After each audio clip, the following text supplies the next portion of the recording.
Hello viewers, இன்னைக்கு நம்ம பார்க்க போறது Attack on Titan episode 79 part 1.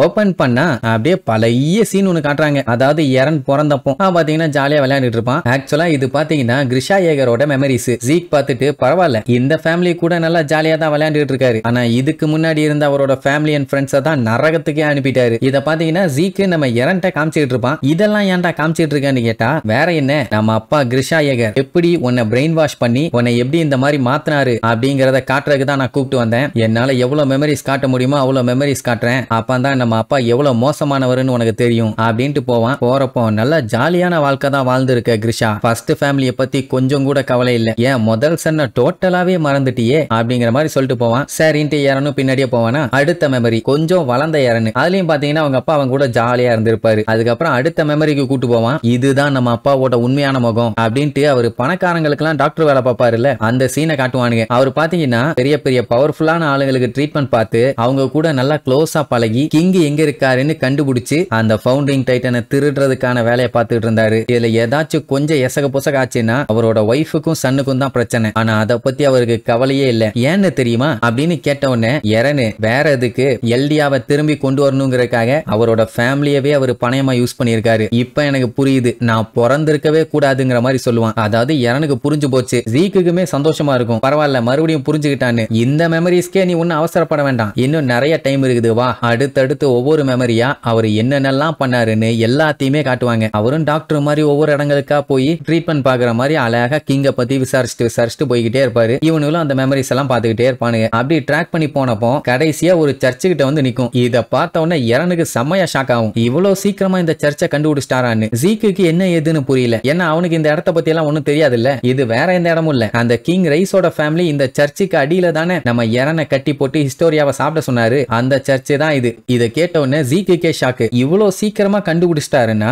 ஏன் கிரிஷா வந்தப்பவே ஃபவுண்டிங் டைட்டனை எடுத்துக்காம நம்ம ரெய்னர் பெர்டோல்ட்னு வந்து செவுத்த ஃபர்ஸ்ட் டைம் உடைச்சானு இல்ல, அந்த டைம் ஏன் இதை பண்ணாரு அப்படின்ட்டு ஒரே ஷாக்கு. அப்ப பாத்தீங்கன்னா கிரிஷாவோட மூஞ்சி இதை பண்ணணுமா வேண்டாமான்னு சொல்லி பதட்டப்பட்டுட்டு அதுக்கப்புறம் நேரா வீட்டுக்கு போய் அவரோட பையனை பிடிச்சி கதறி கதறி அழுதுட்டு இருந்திருப்பாரு. அப்பதான் ஜீக்குக்கே புரியுது, அதாவது முதல் சன்னுகிட்ட கிரிஷா ஏகர் வந்து எப்பவுமே முரட்டுத்தனமான லுக்குல எல்டியன்ஸை காப்பாத்தணும்னு சொல்லி ஒரு ஜாலியான அப்பாவா இருந்திருக்க மாட்டாரு. ஆனா செகண்ட் பையன் அவருக்கு ரொம்பவும் ஸ்பெஷல். அவன் மேல ரொம்பவும் பாசம் இருந்ததுனால தான் அவரோட மிஷனை டிலே பண்ணியிருக்காரு. அண்ட் மத்த விஷயத்தெல்லாம் இன்னும் செக் பண்ணி பார்க்கும்போது அவர் இதுக்கு முன்னாடி பண்ண மிஸ்டேக்ஸ் எல்லாத்தையுமே உணர்ந்திருக்காருன்னு தெரிஞ்சிருக்கு. பட் என்ன நடந்தாலும் கிரிஷா ஏகர் எப்படி நினைச்சாரோ அதே மாதிரி தான் எரனும் நடந்துகிட்டான். அவரோட உண்மையான சுயரூபத்தை அவர் தொலைச்சிட்டாரு. ஆனா இப்பவோ இல்ல அப்புறமோ கண்டிப்பா நீ அதை பாப்ப அப்படிங்கும் போது அந்த போட்டோ அதெல்லாம் வச்சு அந்த டைரி அப்பதான் அவர் எழுதிட்டு இருந்திருப்பாரு போல. அதான் நம்ம பயிலுக பேஸ்மெண்ட்ல இருந்து ஒரு 3 டைரி எடுத்தாங்கல்ல அது. அப்போ தூக்கத்துல இருந்த கிரிஷா ஏகர் தூக்கத்துல உளறிட்டு இருந்திருப்பாரு. என்னைய மன்னிச்சிரு ஜீக்குன்னு. அவனுக்குன்னா ஷாக் ஆயிரும், என்ன நம்மளை பத்தி பேசிட்டு இருக்காருன்னு. சடனா எந்திரிச்சு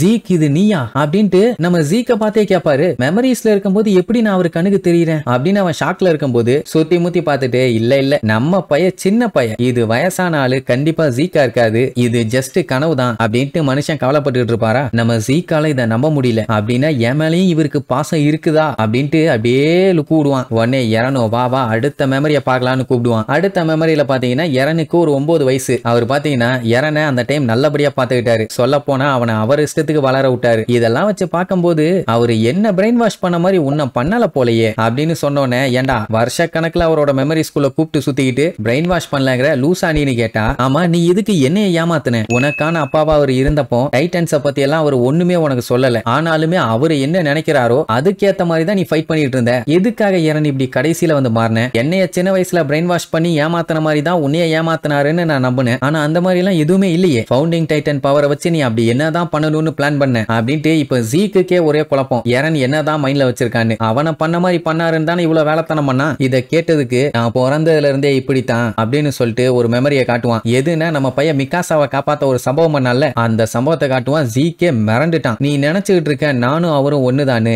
இல்லவே இல்ல. என்னோட ஃப்ரீடத்தை யாரு திருடணும்னு நினைக்கிறாங்களோ அவங்களோட தான் நான் திருடி சொல்லிடுவேன். சொல்ல போனா என் டேடி இந்த மாதிரி எல்லாம் என்னைய மாத்தல. நான் பிறந்ததுல இருந்தே அப்படித்தாண்டா. நீ நினைச்சிட்டு இருக்க மாதிரி உன் தம்பி கிடையாது ஜீக். உன்னோட எமோஷன்ஸ் எல்லாத்தையுமே ஷேர் பண்ணி கேட்டுட்டு இருக்கவன் இல்ல அப்படின்ட்டு ஜீக்க பத்தி சொல்லுவான். நீ தான் செத்து போன உன் அப்பாவோட விஷயம் பார்த்து பயந்துகிட்டு இருக்க. அவருக்கு தான் எல்டியாவை ரீஸ்டோர் பண்ணணும்னு ஆசை அப்படின்னு உடனே ஜீக்கு அப்போ உன்னோட அப்பா உன் கூட நல்லபடியா இருந்த உடனே சோ இந்த உலகத்தையே நீ காப்பாத்தலான்னு முடிவு பண்ணிட்ட. அதாவது நம்ம அப்பா காப்பாத்த ட்ரை பண்ண மாதிரி. இதெல்லாம் ஒரே மாதிரி இல்ல அப்படின்ட்டு எரனை கொஞ்சம் அப்படி குத்தி காட்டுவான். அப்பா மாதிரி தான் நீ பண்ணிட்டு இருக்கேன்னு. அதுக்கப்புறம் அடுத்த மெமரிக்கு போய் இங்க பாரு எரனு, ஃபவுண்டரோட பவர் என் கையில இருக்குது. அதை வச்சு என்னால ஈஸியாவே கர்ணக்கொலை பண்ணி சோழிய முடிக்க முடியும். ஆனா அதுக்காக நான் உன்னை என்னைக்கும் கைவிட மாட்டேன். சேவர் என்னைய காப்பாத்துன மாதிரி இந்த உலகத்தை காப்பாத்துறதுக்கு முன்னாடி நான் உன்னைய காப்பாத்தணும் அப்படின்ட்டு அடுத்த மெமரியை காட்டுறாங்க. அதுலதான் கிரிஷா ஏகர் அந்த டைரியை கம்ப்ளீட் பண்ணிருப்பாரு. அதுல பாத்தீங்கன்னா மனித குலம் இன்னும் அழியலங்கிற மாதிரி சொல்லி முடிச்சிருப்பாரு. ஓ இதெல்லாம் தான் கடைசியா எழுதினாரா அப்படின்னு பாத்துக்கிட்டு இருக்கும்போது நம்மளுக்கு எந்த டிராவை ஓபன் பண்ணி அந்த டைரியை வெளியே எடுத்தாங்களோ அந்த டிரால தான் வச்சு லாக் பண்ணி அந்த சாவியை எடுத்து பார்த்துட்டு கொண்டு வந்திருப்பாரு. இந்த சாவி தானே நம்ம எரன்ட்ட கொடுத்திருப்பாங்க.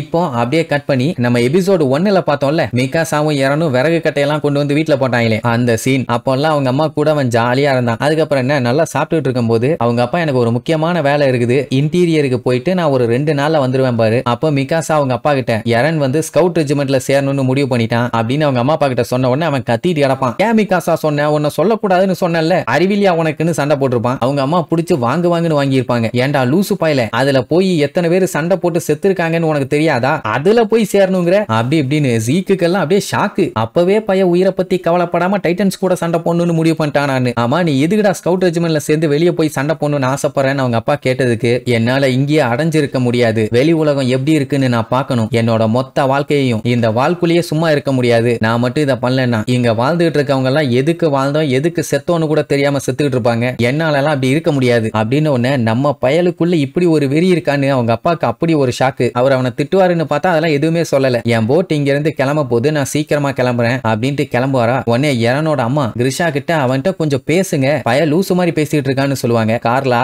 வார்த்தைகளை வச்சு ஹியூமன்ஸோட கியூரியாசிட்டியை நம்மளால தடுக்க முடியாது, எரனுமே இப்ப சிறகடிச்சு பறக்கணும்னு ஆசைப்பட்டுட்டான் அப்படின்ட்டு அவனை கூப்பிட்டு அந்த பேஸ்மெண்டோட சாவியை காமிச்சு, நான் திரும்பி வந்ததும் பேஸ்மெண்ட்ல நான் என்னென்னலாம் சீக்கிரட்டை இவ்வளவு நாளா மறைச்சு வச்சிருந்தனோ அது எல்லாத்தையுமே நான் உங்ககிட்ட சொல்ல போறேன் அப்படின்னு ஒண்ணு. அவனுக்கு அவ்வளவு சந்தோஷம். சொல்ல போனா அந்த கீயை காமிச்சுதான் சொல்லியிருப்பாரு. அந்த டைம் பாத்தீங்கன்னா ஆப்போசிட்ல நம்ம எரன் நின்னுட்டு இருப்பான். அவனோட கண்ணை அப்படியே நேருக்கு நேரா பார்த்து பேசிட்டு இருப்பாரு. ஆனா அவன் இங்க இருக்கான்னு தெரியுமா என்னன்னு தெரியல. அதுக்கப்புறம் ஆனந்த கண்ணீரோட போவாரு. போனவர் வேற எங்கேயும் போல நேரா அந்த சர்ச்சுக்கு தான் போயிருப்பாரு. போனவர் கிங் ரைஸோட ஃபேமிலியை பார்த்து எல்லா உண்மையும் சொல்லியிருப்பாரு. நான் வந்து வாளுக்கு வெளியில இருந்து வந்திருக்கேன், சொல்ல போனா நானும் உங்களை மாதிரி சப்ஜெக்ட் ஆஃப் ஹியூமர் தான் அப்படின்னு ஃபர்ஸ்ட் பேச்சுவார்த்தை தான் நடத்தியிருப்பாரு. அதுக்கப்புறம் தான் கலவரம் முத்தி இருக்கும் போல. சரி அடுத்து என்னென்ன மெமரிஸ் எல்லாம் பாக்குறாங்க பார்த்து முடிச்சுட்டு நம்ம பையன் என்ன டெசிஷன் எடுக்க போறான்னு அடுத்தடுத்த எபிசோட்ல பார்க்கலாம். டாடா.